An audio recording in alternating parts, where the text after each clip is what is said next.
I set the salad down, the scent of lemon and basil still rising in the air. I pulled my chair back, ready to sit, when her voice cut through the room like a knife. The help doesn't eat with family. Her lips curled into a sneer. My mother-in-law, with her pearls, her perfect posture, her poisoned tongue. The table went silent. My husband's eyes dropped to his plate. Coward. I didn't flinch. I looked her dead in the eye and said, calm and clear, "Good to know," because the help owns this resort.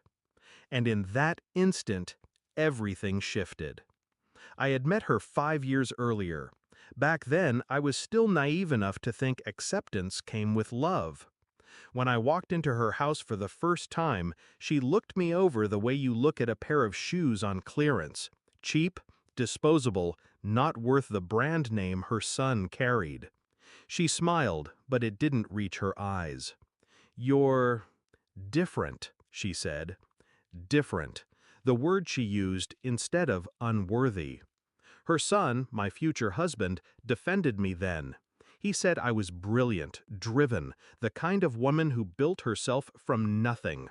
I believed him. I believed he saw me as his equal. But love makes you blind.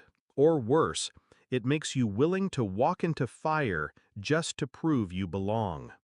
The signs came slowly. Her little comments during dinners. "Are you sure you know how to use a wine glass properly?" The way she'd sigh when I mentioned my work. "So, hospitality, that's sweet.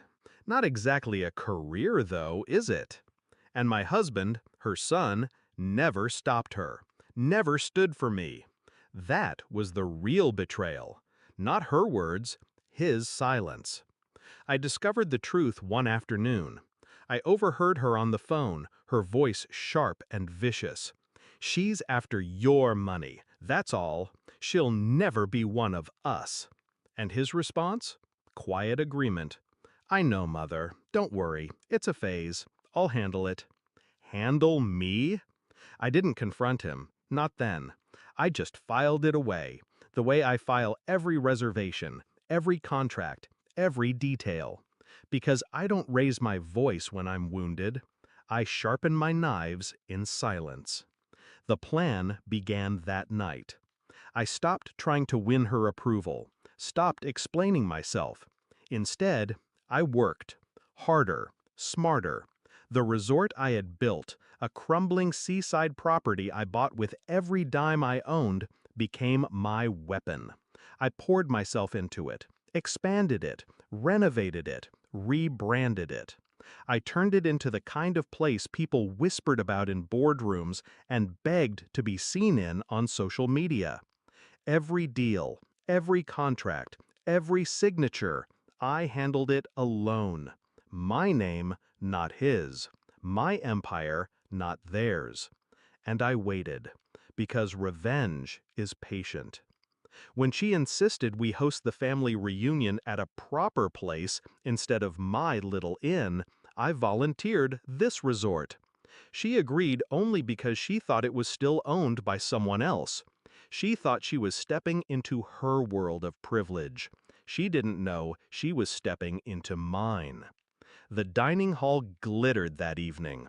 Crystal chandeliers, white linens, every detail curated with precision. I dressed in black.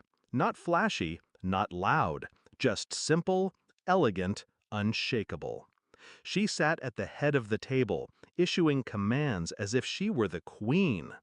I played the hostess, quiet, attentive, invisible. I poured wine, served plates, smiled when she dismissed me with a wave of her hand. Until that moment. Until she sneered, "The help doesn't eat with family." The silence after my words was heavier than stone. Her fork froze midair. "What did you say?"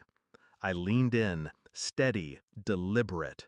I said, "The help owns this resort. Every chandelier above you, every glass you drink from, every brick in these walls, mine."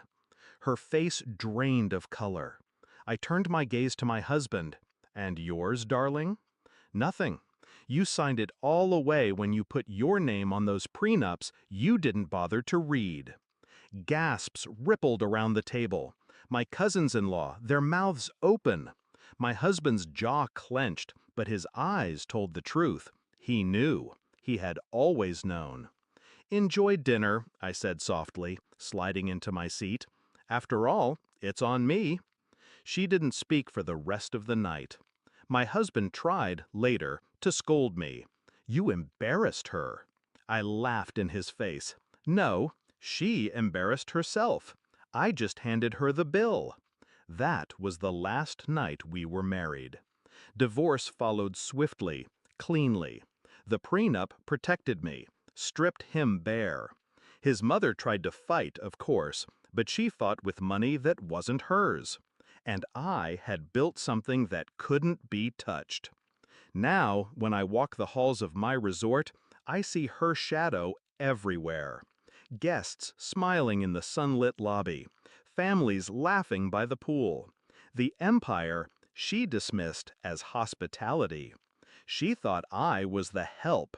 She thought I was less, but she was wrong. I was the storm she never saw coming. And every time she checks into another hotel,